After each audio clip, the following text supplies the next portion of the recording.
All right. All right.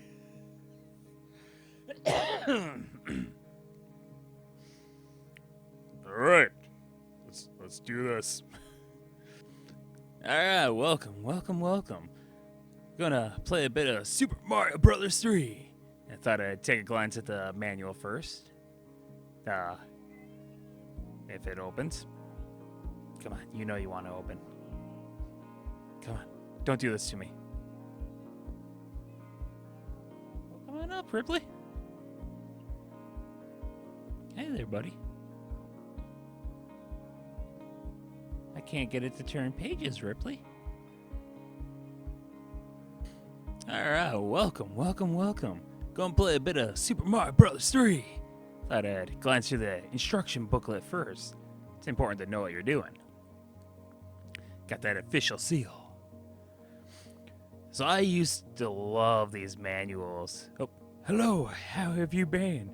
It's been such a long time since we've seen each other. Power's up to his old trick again, so Luigi and I are going on another adventure. You're welcome to come along.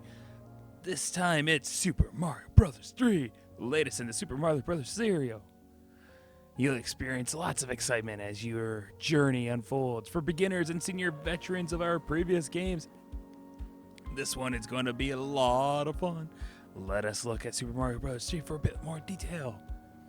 Bowser is back. Ha ha ha. I'm I'm reading to my nieces and nephews. They apparently like my random dumb voices. Anyways, these are my 7 children that are going to help me take over the mushroom world. So I want to point out, I haven't looked this up. If I remember, I'll do it while I'm editing. But I think they changed the canon, so these are not his children anymore. These are just like random kids, apparently, of the same species. Then you got Baby Bowser and Bowser Jr. Baby Bowser is apparently young Bowser. That's from Super Mario World 2, Yoshi's Island, I believe. And then Bowser Jr. is from Sunshine, I think. I haven't played Sunshine. I've only played a few minutes. But apparently in that one, he's trying to capture Princess Toadstool, or Peach, as she's known by that point, because he thinks that she looks like his mom, which raises all sorts of questions. Anyways, apparently a lot of these characters, their names are after musicians, except for Larry. Apparently the person just saw, that looks like a Larry. Moving on. We took 7 wands from 7 kings. Each of us has one. Our father has instructed us to protect the wands. It's going to be interesting listening to my reading.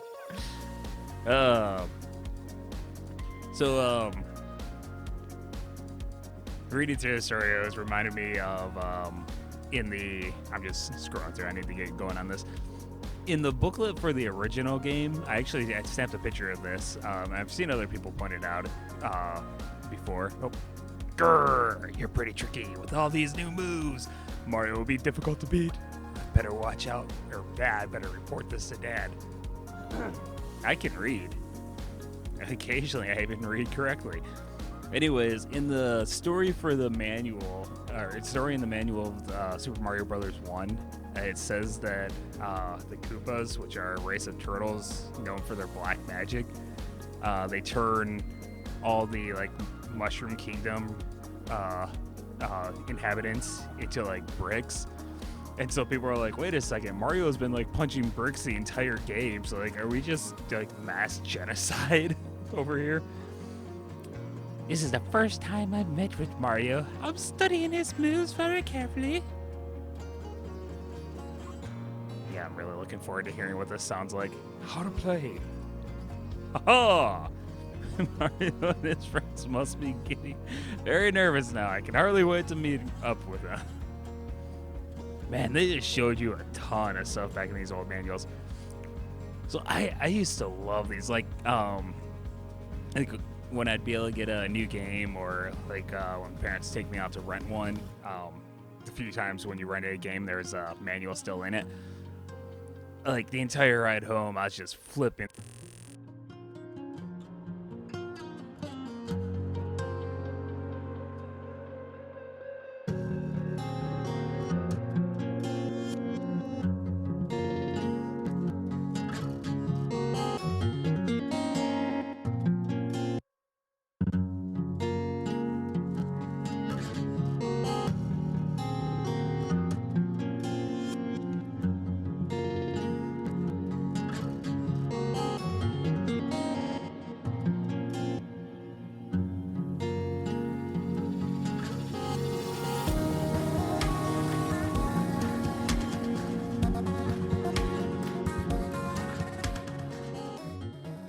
I'm kind of curious how well I'm gonna do.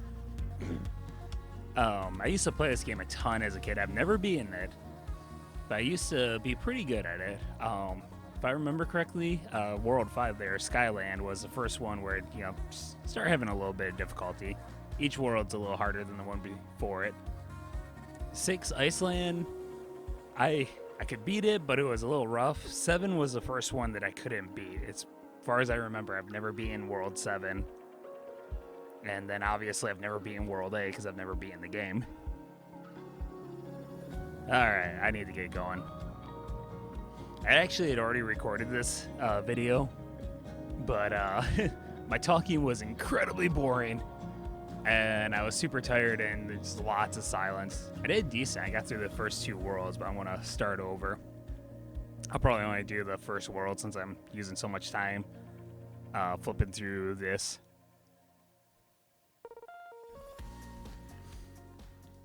I'm going to have to be careful. I might have to redo some of this later. The problem is your suspend points, because there's not like a save states, but you can exit out of the game and come back to it.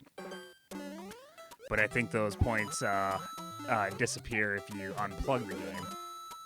So I'm gonna have to leave this plugged in, hope my cats don't attack the console.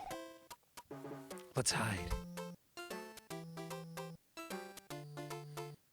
My favorite part about this, the characters walk through you so you know where you are. What the? What was that?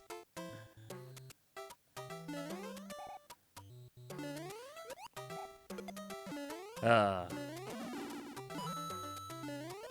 yeah, I was actually pretty pleased with how well I was doing. It wasn't perfect. I died a couple times. But the fact that, like, in about 34 minutes, I made it through the first 2 worlds, like, all right, I'm doing halfway decent. Like, I was legitimately worried that I was going to, like, start up the game and just completely embarrass myself. You know, kind of like I'm doing with Metal Gear Solid 2. I swear I'm good at that game. I have played it before. Almost got hit there.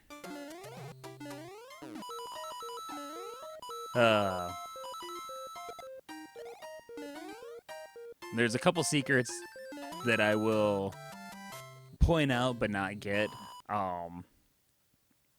Partially because, like, one of them, I think it's in stage 3 over here. You can go behind that black screen and and get a whistle. The whistles allow you to warp to different levels. I should kill him. And, well, that would definitely be fun.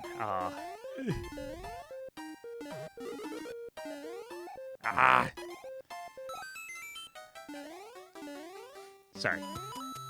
Well, obviously it'd be fun to warp to different levels. I need to make sure I have plenty of lives, because I have a feeling I'm not going to do very great.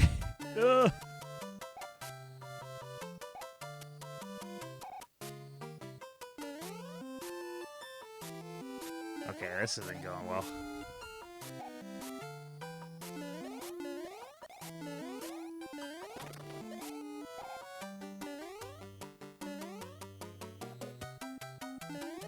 Come on.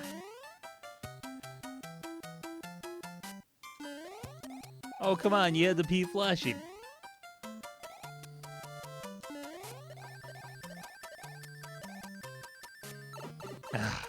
Finally.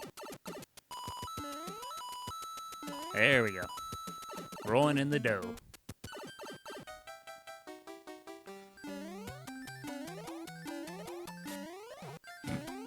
Yeah, got one.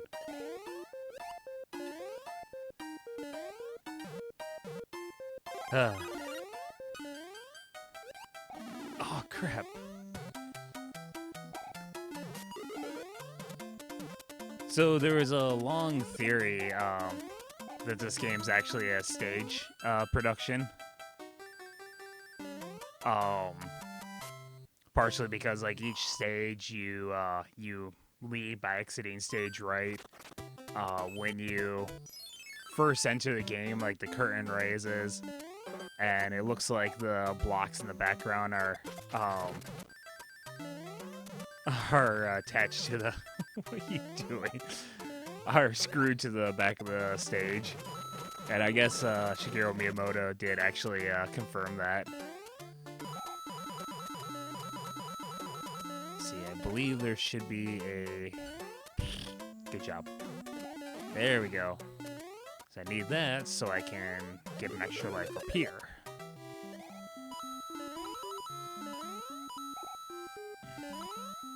My first time attempting this video, I missed this extra life. There we go. See, I'm already doing better. I'm so proud of myself. Oh. Oh, come on. If I got another star, it would have been 5 extra lives.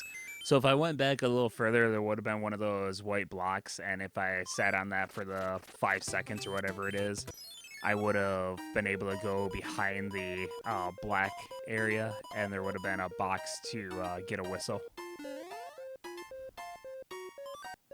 Yay, a mushroom.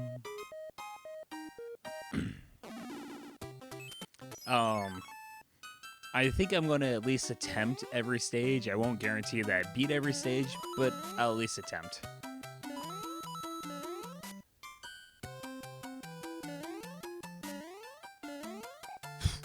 feel like I almost fell there.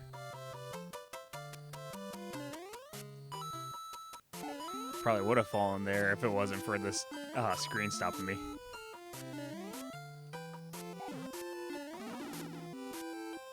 Aha. Oh.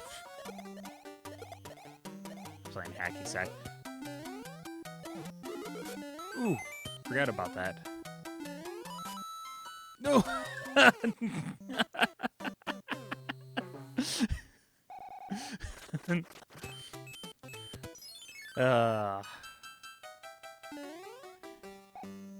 don't know necessarily why I'm trying this again, but whatever.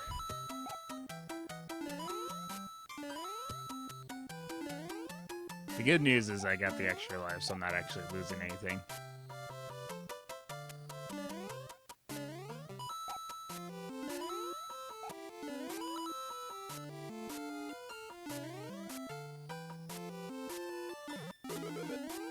Oh, come on. Ah, Tony.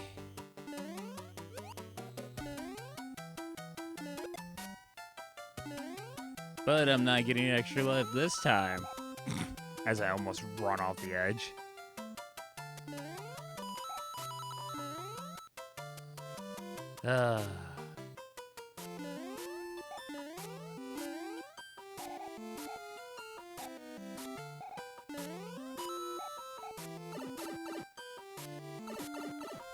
Don't mind me.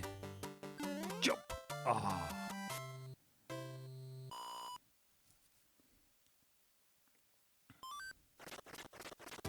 Yay, I've beaten it.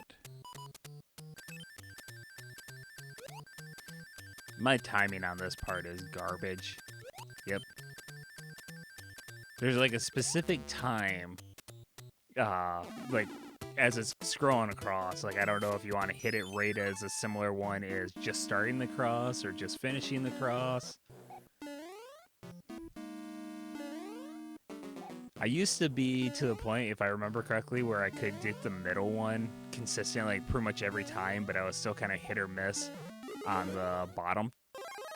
Don't. Okay.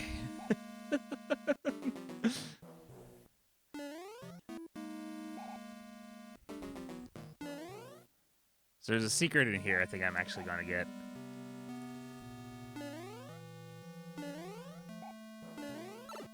Then again, maybe I won't. Because I needed to be able to fly there. You can fly above this and you'll enter in a secret area and there's a whistle in there. Yeah, there's like 2 whistles you can get in this world and I think 1 in the next. I could be wrong there. Beating Boom Boom gives you the boss I'm about to fight. He gives you a key to unlock a gate in the world. In this first world, it's completely pointless because it would just take me back to a spot I've already been.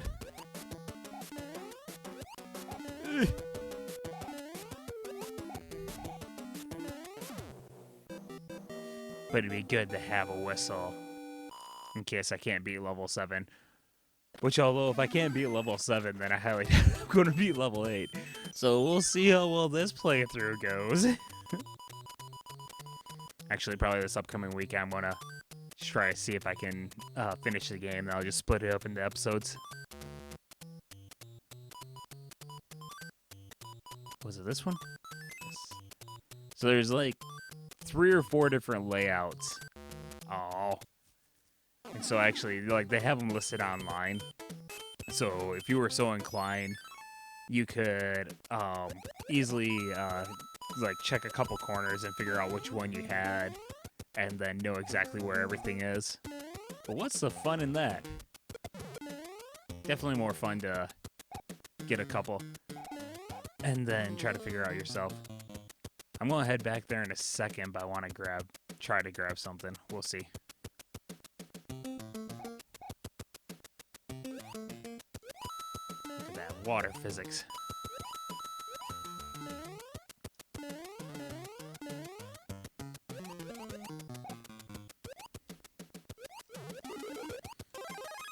Okay, never mind.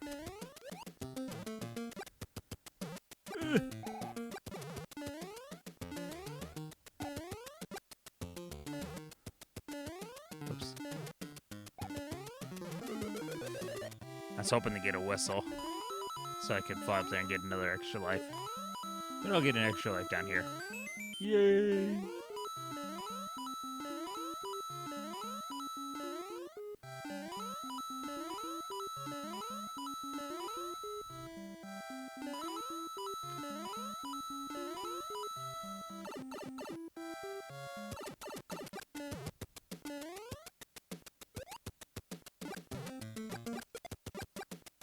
So if I remember, I should do a bit of research on the technical aspect of this game.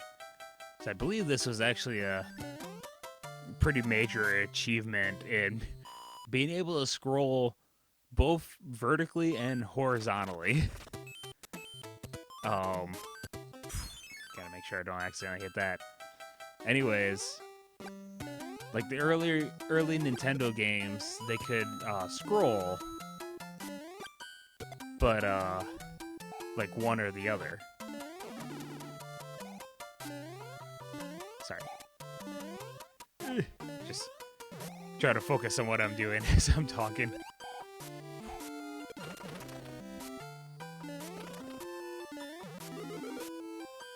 No!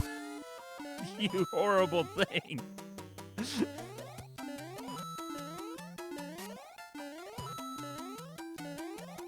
Come on. What are you doing? Anyways, so by the time this game came out, they had gotten new chips. Yeah, it's pretty common in all consoles. Like, that's why in later ones with like the aha. I mean, like you see with like the PlayStations and the Xboxes, they generally release a new, smaller version, and basically it comes down to technology is improving, and so now they can produce. Oh, okay. I was worried it was going to be an extra life for a moment. Like, no, don't make me lose it. Anyways, I can produce the same thing, but with different parts that are cheaper and easier to produce. And so, kind of same thing with Nintendo. New chips were coming out. They're able to do bigger and better things with the games. And so now, instead of just scrolling one way, you could scroll 2 ways. And it's in some ways, it's kind of funny thinking of that as just this huge thing. Like, wow, look at what we've achieved.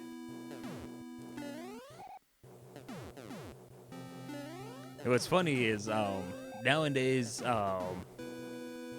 like you always hear about like what a computer can do as compared to a console.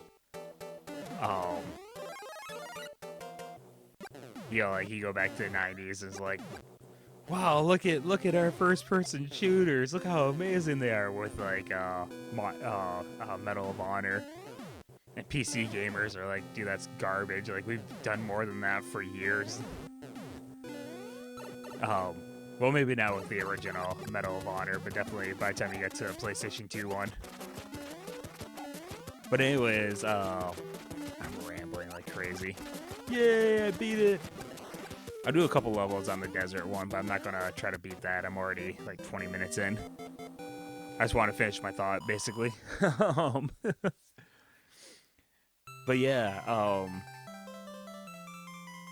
it's funny thinking of Super Mario Brothers 3, like this huge achievement. Like, wow, we can now scroll both vertically and horizontally at like in the same level. Because like Metal. Yeah, I always want to talk about Metal Gear Solid. Super Mario Brothers 2, like they had vertical levels, but it was like the entire level was vertical or the entire level was horizontal. And like even computers at the time, even they weren't scrolling. Like there was one of the very few times where consoles had a definite advantage over computers. And this game was specifically important. Oops. So like the problem was computers basically tried to hey, get back here. Tried to redraw the entire screen every time you moved. And oops. Oh, okay. Hey, look, there's something up there. Whew.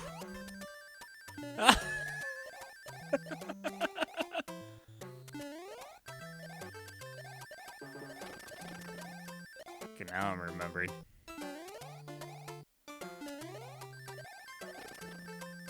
Alright, yeah. Computers tried redrawing the entire screen so it would take way too long. So it ended up being, like, old Atari games where you would, where, yeah, you could scroll, but it was, like, super slow. And it was actually John Carmack of Doom fame who was the one who figured it out. I guess he basically started where other people had. And, which was basically just, oh, I can't remember. This is in the Masters of Doom book. I think he started off basically trying to get it to, start, redrawing the screen at a different point. And then basically wrote a code that tricked the computer into thinking that it had already redrawn part of the screen. So that way, like, as you can see, this is like a solid color sky, so it was only redrawing the spots that moved. And thereby, he was the first one to achieve, like, true scrolling on a video game. And then the reason why this game is specifically important, he was using this as kind of like a template. So he used one of their original characters and recreated like the first level or first stage of this game. And after John Romero, the other big guy at id, saw it, got super excited, and they like spent a weekend basically recreating this game for the computer. And then sent it to Nintendo, hoping to get a license to release it on computer for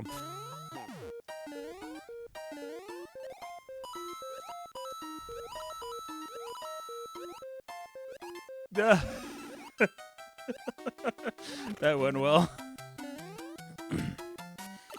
Sorry, that was poorly executed in my explanation. I got through it, though. I got through it. But yeah, Nintendo turned them down. Romero was annoyed because no one else seemed to understand just how huge of a thing it was that they had figured out how to make the characters, like the computer, scroll. And that was when they started id. At the time, they worked for a company. I forget what the name of the company was, but it released like a monthly CD as almost like a. Might not have been monthly, but anyways, they released like this CD that was basically like a magazine for computers. There was a lot of like work programs to help business people, but then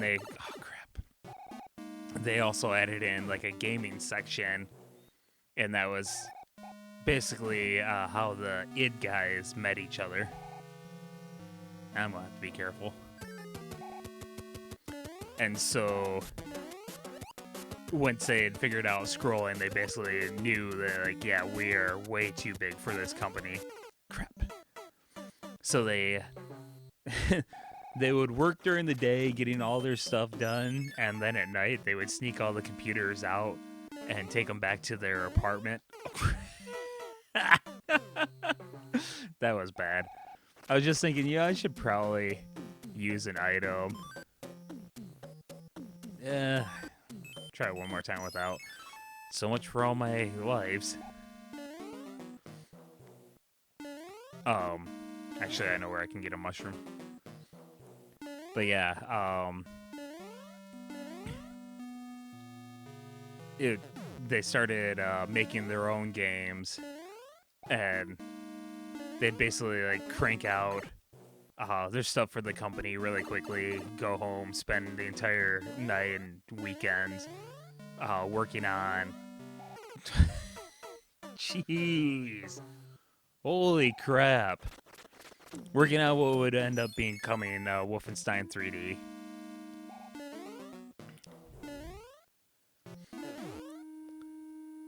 There was one funny part in that story where Romero started getting, I think it was after the release of Wolfenstein 3D, Romero started getting fan mail, and he was super excited. He was like posting, like pinning the mail to the wall so everyone else could look at it, and basically so he could gloat. And then he figured out that all the pieces of mail, despite having different names, they were all from the same person because they all had the same address.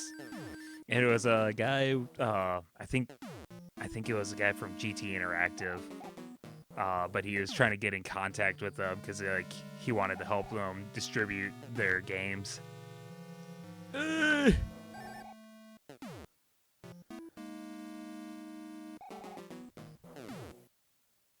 Is there anything over there? Accidentally hit up.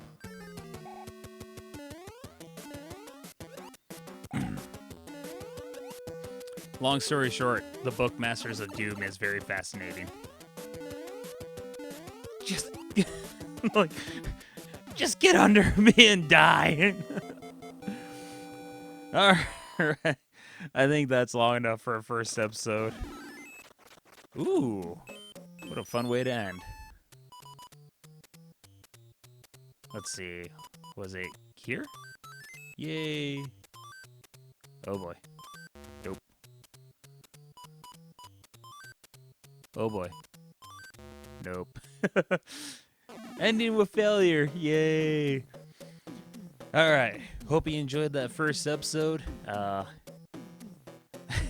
was a little rougher than last time. That castle. Woo, it didn't like me. Anyways, we'll see how well this adventure continues on. Until next time, my dear friends. Until next time.